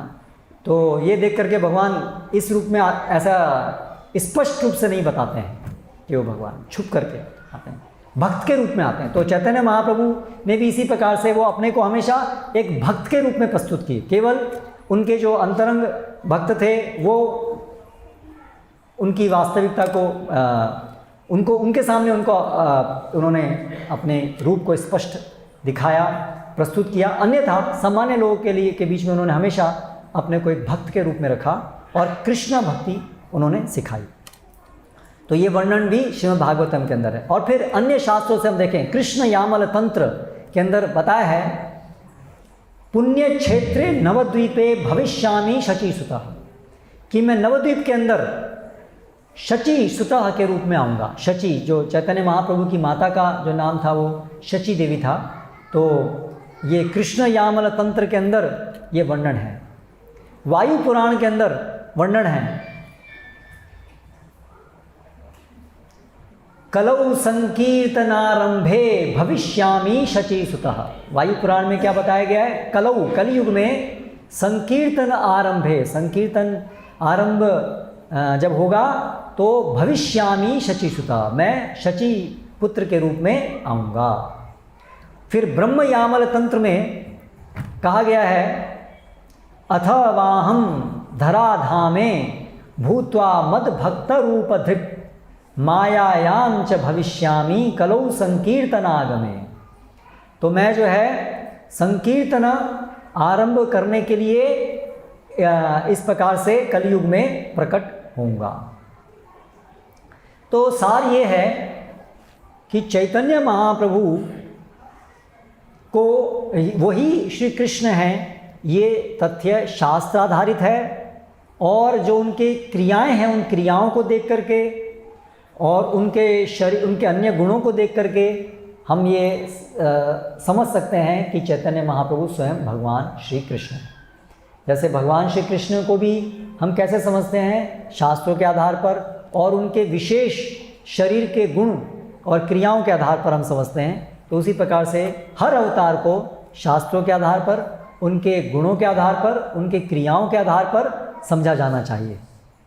केवल वोट से कोई भी अवतार नहीं बनते हैं, वोट से अवतार नहीं बनते हैं। ये डेमोक्रेसी वहाँ नहीं चलती है कि ज़्यादा लोग अगर एक साथ मिल जाएं तो कोई सामान्य व्यक्ति अवतार बन जाता है। भगवान कभी ऐसे वोट से नहीं बन सकते हैं। भगवान भगवान है और सामान्यवादी वोट, सामान्य व्यक्ति वोट से भगवान नहीं बन सकता है, क्योंकि व्यक्ति भगवान नहीं बन सकता है ना। तो इसलिए हमें ये भ्रांत धारणा से बाहर आने की आवश्यकता है कि हम जानने का प्रयास करें कि कैसे श्री कृष्ण भगवान हैं और चैतन्य महाप्रभु स्वयं भगवान हैं। तो ये जो श्री चैतन्य महाप्रभु हैं, जैसे मैंने आपको बताया 500 वर्ष पूर्व नवद्वीप में अवतरित हुए। जगन्नाथ मिश्र उनके पिता का नाम था और शची माता उनकी माता थी। और पूनम के दिन उनका आविर्भाव हुआ। और इस प्रकार से जैसे मैंने आपको बताया कि बचपन से ही सब लोग वहाँ कृष्ण नाम लेते थे उनके प्रभाव की वजह से। और आरंभ में उनकी बाल्य के बाद जो उनकी पागुंड लीला हैं, उसके अंदर उन्होंने एक महान पंडित के रूप में लीलाएं की। तो इतने बड़े विद्वान थे क्योंकि स्वयं भगवान हैं। वेदैश्च सर्वैर अहम एव वेद्य वेदांतकृत वेद विदेव चाहम। तो जब मात्र 15-16 वर्ष की आयु के थे तो एक बहुत बड़े विद्वान प्रखांड पंडित नवद्वीप में आए, जो पूरे भारत में दिग्विजय पे निकले हुए थे, शास्त्रार्थ करके सबको हराने के लिए निकले हुए थे। तो इतने प्रसिद्ध थे कि जो स्कॉलर्स थे, क्योंकि ये प्रथा थी पहले, वेदों के ऊपर शास्त्रार्थ हुआ करता था कि कौन जानता है शास्त्रों को सही से, किसकी फिलॉसफी सही है। तो शास्त्रों के आधार पर शास्त्रार्थ होते थे और उसमें जो जीता था, जो हारता था, उसको शिष्यता स्वीकार करनी पड़ती थी जिनसे वो हार गए। उसको अपना पूरे जीवन की फिलॉसफी बदलनी पड़ती थी, छोटी मोटी बात नहीं थी, ठीक है। इतना गहरा विचार था शास्त्रों के ऊपर। तो ये जो दिग्विजयी पंडित थे वो सब जगह जा रहे थे, केशव कश्मीरी प्रखांड पंडित। तो लोग जो हैं जब जाते थे तो गांव से स्कॉलर छोड़ के भाग के चले आते थे कि अभी वो आ रहा है, हरा देगा। ऐसी हालत थी। तो ये नवद्वीप में आए और वहाँ पर अभी चैतन्य महाप्रभु थे। तो गंगा नदी के तट पर वो मिले। और ये निमाय पंडित नाम था इनका बचपन में, चैतन्य महाप्रभु का। तो उन्होंने जब मिले तो चैतन्य महाप्रभु ने, वो जान गए इस बड़ा घमंड है इसके अंदर, है ना, अपनी विद्वत्ता का बहुत घमंड है। तो उन्होंने उनकी प्रशंसा की कि आप तो इतने प्रखांड पंडित हैं, आपकी ख्याति सब जगह है, तो कृपया आप गंगा नदी की, गंगा देवी के गुणगान में कुछ श्लोक आप रचित करें। तो उनको बड़ा सम्मान लगा कि हाँ ठीक है, बच्चा मेरी बड़ाई कर रहा है। तो उन्होंने तुरंत हवा की तरह से, तुरंत ऑन द स्पॉट, है ना, 100 संस्कृत में 100 श्लोक बना दिए। और श्लोक बनाना, कोई श्लोक रचित करना कोई बच्चों का खेल नहीं होता है। श्लोक में छंद होते हैं, हाँ, जिनको थोड़ा बहुत अगर ज्ञान है छंद, वो उसके अंदर अक्षर, अलग अलग अक्षर में कौन दीर्घ, कौन कितने अक्षर एक पद में आएंगे और कहाँ पर दीर्घ, कहाँ पर लघु, उसके अनुसार छंद बनता है। बहुत सूक्ष्म बहुत गहरा विज्ञान है वो। और उन्होंने ऐसे हवा की तरह से 100 श्लोक बना दिए उन्होंने। तो उनको बड़ा, मैंने 100 श्लोक बना दिए। उनके ऊपर दुर्गा की, सरस्वती की बड़ी विशेष कृपा थी। उनके मुंह में सरस्वती थी। तो चैतन्य महाप्रभु ने कहा हाँ अरे वाह बहुत अच्छी बात है। लेकिन उन्होंने कहा कि लेकिन वो जो आपने एक नंबर बताया कि ये जो आपने इतना फलाना फलाना नंबर का जो आपका श्लोक था, वो श्लोक बोला उन्होंने, ये श्लोक बोला था आपने, और उस श्लोक में ये पद में इसमें व्याकरण की दृष्टि से ये त्रुटि थी और ये त्रुटि थी और ये त्रुटि थी। उन्होंने ऐसी बहुत सारी त्रुटियाँ उसको गिना दी। तो वो जो पंडित था उसकी आंखें खुली खुली रह गई कि मैंने तो श्लोक सब बोल दिए, लेकिन इसने बोलते याद भी कर लिए। और केवल याद नहीं कर लिए, कौन सा नंबर का कौन सा श्लोक है ये भी याद है। और केवल उतना ही याद नहीं है कि इतनी मैंने फटाफट श्लोक बोले, और उसको ये भी पता है कि उस श्लोक में ये शब्द के अंदर ये ग्रामेटिकल मिस्टेक आपने की। तो यानी कि मैं तो इसके साथ, और मेरी गलती निकाल पाया ये, उस मेरे से गलती कैसे हो सकती है। और एक छोटा सा बालक, इसने सारे श्लोक याद कर लिए और अभी ये मेरे को बता रहा है कि इसमें गलती, परास्त हो गया एक बालक से व्याकरण के ऊपर, है ना। तो पूरे अचंभित हो गए, पूरे परास्त हो गए। और सरस्वती जी से प्रार्थना कर, मैंने क्या मुझसे अपराध हो गया है कि छोटे बालक के सामने आपने मेरी आज बेइज्जती करा दी, क्या हो गया, मेरे से आप नाराज़ हो गई, क्या हो गया। ऐसा उसने प्रार्थना की। रात को स्वप्न में सरस्वती आती हैं और उसको बोलती हैं कि तुम, ये जो निमाय पंडित है ये मेरे स्वामी हैं, है ना, और तुम इनसे तुम शास्त्रार्थ करने चले हो, तो तुम्हारी बड़ी विशेष कृपा है कि तुम्हारे को ये जो भगवान हैं वो तुम्हारे सम्मुख आए, तो जाओ और उनकी शरण ग्रहण करो। हाँ, सरस्वती माता ने उनको ये बताया। तो अगले दिन जा कर के उन्होंने चैतन्य महाप्रभु की शरण ग्रहण की। तो इस प्रकार से उनकी लीला इस प्रकार से चली। और फिर पाठशाला भी थी उनकी, तो वहाँ पर संस्कृत सिखाते थे। और फिर एक बार वो गए, उससे पहले वहाँ पर धन कुछ अर्जित, गृहस्थ आश्रम में थे, उन्होंने विवाह किया, गृहस्थ आश्रम में थे, और कुछ धन इत्यादि अर्जित करने के लिए भी गए, और फिर वापस आए और कृष्ण नाम में डूबे रहते थे और हर चीज़ को भगवान कृष्ण के नाम पे ही बोलते थे। तो ऐसे एक घटना घटी कि वो एक बार गोपियों का नाम ले रहे थे। तो जो उनके संस्कृत के शिष्य थे वो समझ नहीं पाए, वो बोले अरे गोपियों का नाम क्यों ले रहे हो, कृष्ण का नाम लो। तो वो चैतन्य महाप्रभु पूरे राधा रानी के भाव में निमग्न थे, वो उसको समझ नहीं पाए, उनकी भर्त्सना करने लगे। तो चैतन्य महाप्रभु ने जब ये देखा तो उन्होंने देखा कि मैं यहाँ पर जो चीज़ देने आया हूँ, जिसका वर्णन हम आने वाले दिनों में करेंगे, चैतन्य महाप्रभु हमें कौन सी भक्ति सिखाने आए हैं। तो अगर ये लोग इस प्रकार से मेरे को समझेंगे नहीं और मेरा इस प्रकार से मेरी बात को समझेंगे नहीं और अपमान करेंगे, तो मैं कैसे इनको दे पाऊँगा आजकल के लोगों को जो मैं देने आया हूँ।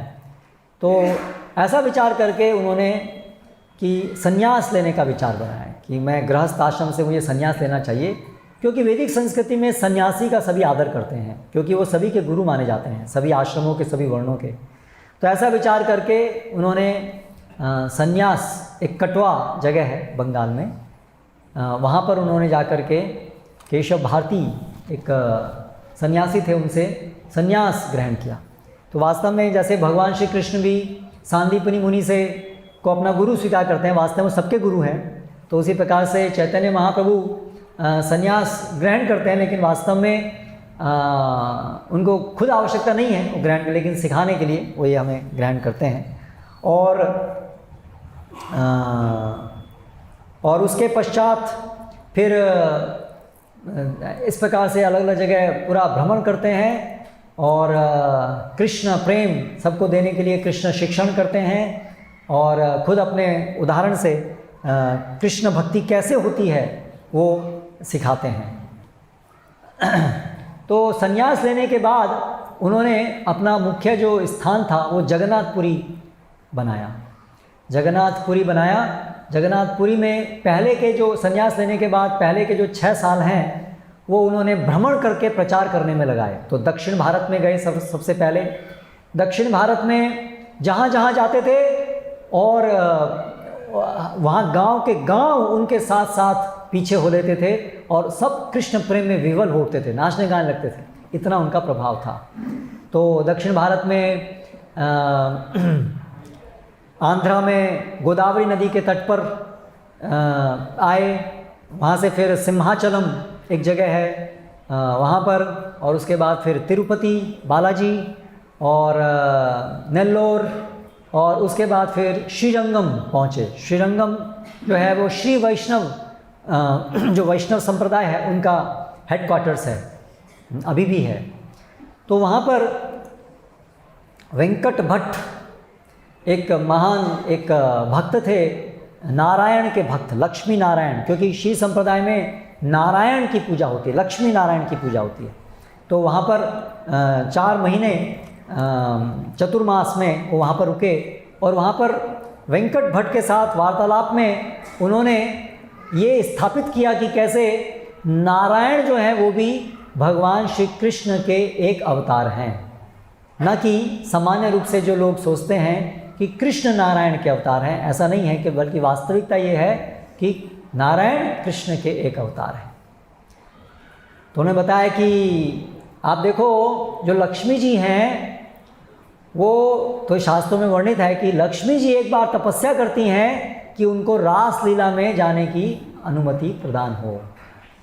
तो इस प्रकार से उन्होंने वेंकट भट्ट को बताया कि अगर नारायण का रूप सबसे सर्वश्रेष्ठ रूप है तो क्या आवश्यकता थी लक्ष्मी जी को रासलीला में प्रवेश प्राप्त करने के लिए तपस्या करने की, और तपस्या करने के बाद भी उनको अनुमति प्राप्त नहीं हुई लक्ष्मी जी को।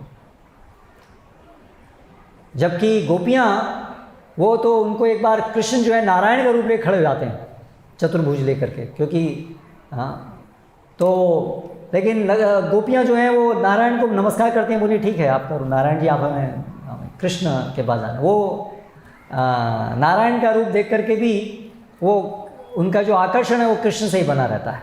और जब ब्रह्म विमोहन लीला होती है, जानते हैं ना, ब्रह्म विमोहन लीला के अंतर्गत ब्रह्मा जी भगवान कृष्ण की सब ग्वाल और गैया, छोटी गैया को चोरी कर लेते हैं, क्योंकि उनको विश्वास नहीं होता है कि ये जो छोटा सा बालक है ये भगवान है, और ये लोग उनको भगवान की तरह सब कुछ पूछते हैं। क्यों पूछते हैं? तो इनकी परीक्षा लेने के लिए कि ये तो भगवान नहीं हो सकता। ऐसी परीक्षा लेने के लिए वो उनकी सब गैयों को चुरा लेते हैं, देखते हैं अभी ये सब गांव वाले, ये वृंदावन वाले क्या करते हैं, कृष्ण क्या करता है, इसकी पोल खुल जाएगी अभी। तो कृष्ण जो है तुरंत समझ जाते हैं, और जितने भी गैया थी, ग्वाल बाल थे जो चोरी किए थे, वो सब अपना विस्तार करके ग्वाल बाल बन जाते हैं, है ना। और जब ब्रह्मा जी वापस आते हैं तो देखते हैं सब ऐसा कैसा चल रहा है, सब कुछ ऐसा चल रहा है। जो गाय थी वैसे की वैसी गाय हैं, जो ग्वाल बाल थे वैसे के वैसे, बल्कि और बलराम जी देखते हैं कि सबका जो गाय का प्रेम अपने बछड़ों के प्रति कई गुना ज़्यादा हो गया है, माताओं का अपने बच्चों के प्रति प्रेम कई गुना बढ़ गया है, क्योंकि वो सब कृष्ण थे, वो सभी उनके बच्चे नहीं थे, उनके बछड़े नहीं थे, वो कृष्ण थे। तो ब्रह्मा जी आते हैं तो उनकी आँखें खुल जाती हैं कि ये तो बालक नहीं है, ये तो मेरे स्वामी हैं, उनकी आँखें खुल जाती हैं। तो वो स्तुति करते हैं, और उस स्थिति के अंदर एक स्तुति करते हैं, नारायणस नस्तुम, क्या आप नारायण नहीं हो, आप वही नारायण हो, आप मुझे क्षमा कर दो, आप मेरे पिता ही हो, है ना। और न केवल आप मेरे पिता हो बल्कि नारायण त्वम अंगः, नारायण आपके एक अंश हैं, ऐसा वहाँ पर वो स्थापित करते हैं। तो ब्रह्मा जी बताते हैं कि नारायण भी भगवान के एक अंश हैं। नारायण रूप में भगवान 64 कलाओं में से ऐसी 4 चीज़ें हैं जो वहाँ पर प्रदर्शित नहीं करते हैं नारायण रूप में, है ना। वेणु माधुर्य, भगवान की जो वेणु की मधुरता है वो नारायण में नहीं है। रूप माधुर्य, जो भगवान नारायण का रूप भी अति सुंदर है, लेकिन कृष्ण का रूप और अधिक माधुर्य से पूर्ण है। उनकी लीलाएं, बाल लीलाएं, वो केवल कृष्ण रूप में होती हैं, नारायण रूप में नहीं होती हैं। नारायण रूप में भगवान के साथ जो वात्सल्य भाव में और माधुर्य भाव में भक्त सेवाएं नहीं करते हैं, केवल दास रूप में करते हैं, और सखा रूप में थोड़ा बहुत दूर से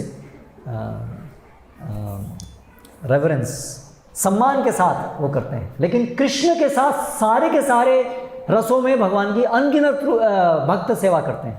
ये केवल कृष्ण के साथ ही होता है ना।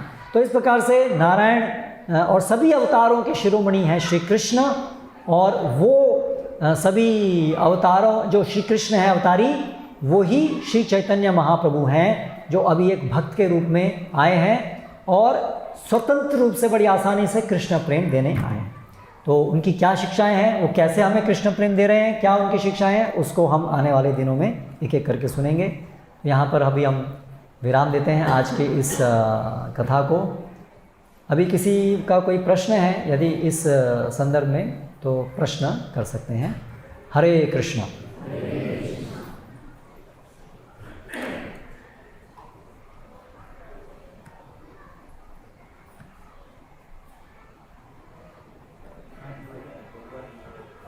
एक मिनट, माइक आ रहा है। हरे कृष्ण। हरे कृष्ण।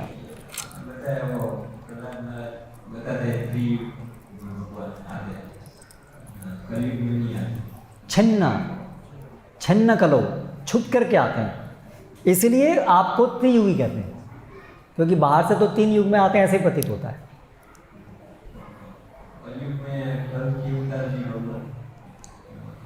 हाँ, कल की अवतार कलयुग के अंत में होता है, संध्या में। जब कलयुग का अंत होता है तो संध्या काल में कल की अवतार आते हैं, कलयुग के अंदर नहीं आते हैं।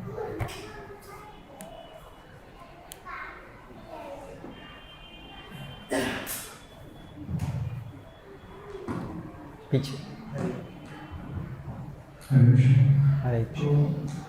आपने बताया कि भगवान विस्तार करके भौतिक जगत में आते हैं, तो अपना जो विस्तार करते हैं योगी अवतार, वो शाश्वत है वैकुंठ में कि फिर विस्तार करते हैं, या फिर और भी अवतार विस्तार करते हैं कि वो शाश्वत ही है वो अवतार? जब हम भगवान के विषय में बात करते हैं, भगवान विस्तार करते हैं, तो वो इस तरह से नहीं है कि वो एक भौतिक समय के अंदर चल रहा है विस्तार होना, कि उसका एक पास्ट प्रेजेंट फ्यूचर होगा, है ना। विस्तार किया यानी कि एक समय होगा जब विस्तार नहीं था, तो ऐसा नहीं है। वो भगवान के जो रूप हैं वो नित्य हैं, लेकिन क्योंकि वो भगवान पे आश्रित हैं इसलिए उनको बोला जाता है वो भगवान ने विस्तार किया, है ना। लेकिन उसका अर्थ ये नहीं है कि वो नित्य नहीं है। जैसे सूर्य, हम कहते हैं प्रकाश कहाँ से आता है, सूर्य से आता है, लेकिन प्रकाश भी नित्य है, सूर्य भी नित्य है, तो वही दिखाता है कि वो उस पर आश्रित है, इसलिए वो शब्द का उपयोग किया था। लेकिन उसका अर्थ ये नहीं है कि वो उसका एक जन्म का दिन है, ऐसा नहीं है, क्योंकि ये सब चीज़ आध्यात्मिक जगत में हो रही है। आध्यात्मिक जगत में कोई समय भौतिक नहीं है, ठीक है। यस। हरे कृष्ण को प्रणाम। अपने श्री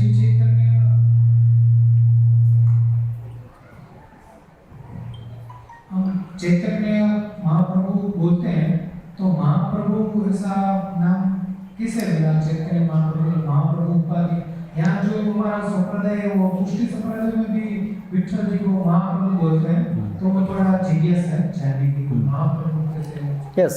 तो महाप्रभु, तो चैतन्य महाप्रभु के भक्तगण उनको महाप्रभु कह करके संबोधित करते थे। तो महाप्रभु का अर्थ होता है जो सभी प्रभुओं के प्रभु हैं, महाप्रभु उनको बोलते थे। तो यस, विठल जी जो हैं उनको भी महाप्रभु नाम से जानते हैं। चैतन्य महाप्रभु और वल्लभाचार्य वो समकालीन हैं।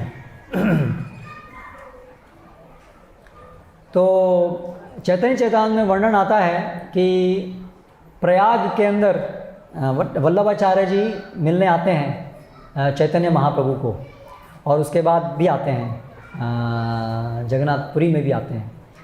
तो और वल्लभाचार्य उनको निमंत्रित भी करते हैं अपने घर पर, और वल्लभाचार्य जी जो भागवतम की उनकी टीका है वो भी उनको सुनाते हैं। और ऐसी कई घटनाएं हैं, और उसमें से एक ये भी घटना है कि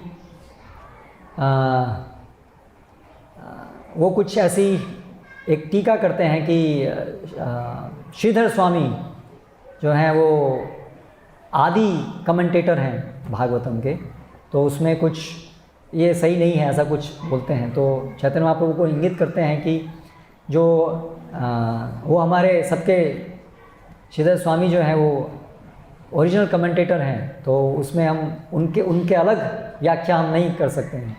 और फिर एक और प्रश्न था कि वल्लभाचार्य जी का कि कैसे वो कृष्ण नाम, हम तो प्रकृति हैं, प्रकृति पत्नी, तो भगवान पति हैं, तो पत्नी कभी पति का नाम नहीं लेती है, तो कैसे हम भगवान का नाम लें। तो चैतन्य महाप्रभु को बताते हैं कि यस, ये बात सही है कि पत्नी पति का नाम नहीं लेती है, लेकिन एक और भी सिद्धांत है कि स्वामी का आदेश मानना वो पत्नी का परम कर्तव्य है। तो कृष्ण हमारे स्वामी हैं और वो हमें आदेश देते हैं कि कृष्ण नाम लो, तो वो बड़ा सिद्धांत है कि पति की बात मानना, तो इसलिए हमें नाम लेना चाहिए। तो इस तरह से चैतन्य महाप्रभु जो हैं उन्होंने जो चारों, जो वल्लभा संप्रदाय है, वल्लभाचार्य, वो विष्णु स्वामी संप्रदाय है, रुद्र संप्रदाय है, और अन्य भी संप्रदाय जो हैं, कुमार संप्रदाय है, श्री संप्रदाय है, और चैतन्य महाप्रभु जो आए हैं वो ब्रह्म गौड़ीय संप्रदाय आरंभ हुआ उनसे, गौड़ीय ब्रह्म संप्रदाय में, मध्व गौड़ीय, मध्व ब्रह्म मध्व संप्रदाय।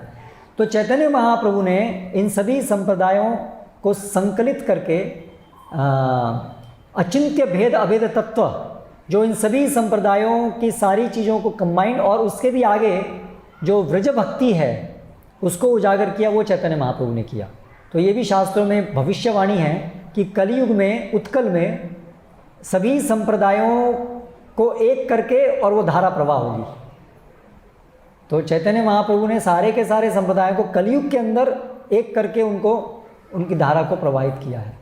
तो यस, वो भी नाम है महाप्रभु उनका, और चैतन्य महाप्रभु महाप्रभु के नाम से जाने जाते हैं। यस, मुझे जानना है कि सब कहते हैं कि अगर भक्ति मिलती है भगवान की तो हमारे कुछ पिछले जन्मों का जो अधूरा रहता है वो हिस्सा पूरा होता है, तो क्या ये सत्य है? प्रश्न है कि हमने सुना है कि अगर किसी को भक्ति मिलती है तो हमारे पूर्व जन्म का कुछ अधूरा रहता है तो वो मिलता है। मतलब आप कह रहे हैं कुछ अधूरी भक्ति रह जाती है तो हमें भक्ति मिलती है, लेकिन कहीं ना कहीं से तो फिर शुरुआत हुई होगी ना। पिछले जन्म में अधूरी भक्ति जब की, तो अधूरी भक्ति कहाँ से शुरू हुई? मतलब कि हमने पिछले जन्म में की है और करते करते हमारी जब उस देह की समाप्ति हो गई तो वही पुण्य कर्म बचे, नया जन्म मिला। लेकिन मेरा प्रश्न है कि पूर्व जन्म में जो हमने थोड़ी भक्ति की वो किसकी वजह से मिली होगी? कृष्ण कृपा से। तो वैसे ही वो अभी भी मिल सकती है कृष्ण कृपा से। तो भक्ति जो है हमें भक्तों की कृपा से मिलती है, क्योंकि कृष्ण की कृपा तो हम लेने के लिए अंधे हैं, कहाँ कृष्ण कृपा मिलेगी। इसलिए भक्त संगे भक्ति संजायते, भक्त संग में भक्ति मिलती है। तो भक्त, कृष्ण भक्तों के हृदय में रहते हैं और वो हमें भक्ति देते हैं। पुण्य कर्म फल से भक्ति नहीं मिलती है। पुण्य कर्म सामान्य पुण्य कर्म जो होते हैं, जैसे गरीबों को खाना खिलाना, कुछ सामाजिक सेवा करना, जो शरीर की सेवा होती है, वो पुण्य कर्म से भक्ति नहीं मिलती है, उससे भौतिक सुख मिल सकता है। भक्ति मिलती है भक्ति करने से, जाने अनजाने में भक्तों की कृपा से, या जाने अनजाने में यदि हम कोई भक्ति कर लेते हैं पूर्व जन्म में, इस जन्म में, उसके परिणाम स्वरूप हमारे अंदर भक्ति प्रसिद्ध्यति, भक्ति होती है। तो इसलिए भक्त्या संजातया भक्ति, भक्ति से ही भक्ति मिलती है, पुण्य कर्म से नहीं मिलती है। और भक्ति कैसे हम करते हैं? भक्त हमें भक्ति कराते हैं जाने अनजाने। जैसे हर रथ यात्रा होती है तो भक्त लोग रथ यात्रा करते हैं, भगवान का नाम लेते हैं, कई लोग उसको देखते हैं, अप्रिशिएट करते हैं, प्रसाद लेते हैं, तो उनके तो जानबूझ करके वो नहीं आए वहाँ भक्ति करने के लिए, अनजाने में उनकी भक्ति हो गई। लेकिन कैसे हो गई? क्योंकि भक्तों ने भक्ति संचालित की, इसलिए हो गई। तो इसलिए से भक्तों की कृपा से भक्ति प्राप्त होती है। और कोई प्रश्न?